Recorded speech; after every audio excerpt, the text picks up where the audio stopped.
Kasi masasaktan yung classmate. Sisit down na ng proper si Rex. Okay.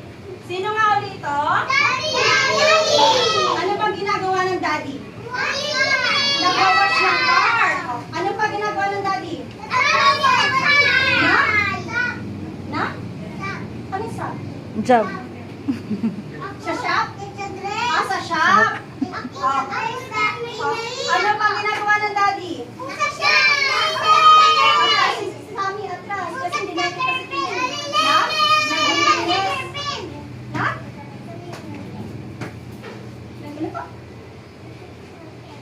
Curtain? Anong curtain? Si Papa? Saan nagpunta si Papa? Saan nagwo-work si Papa? Sa? Liam? Saan nagwo-work Papa ni Liam?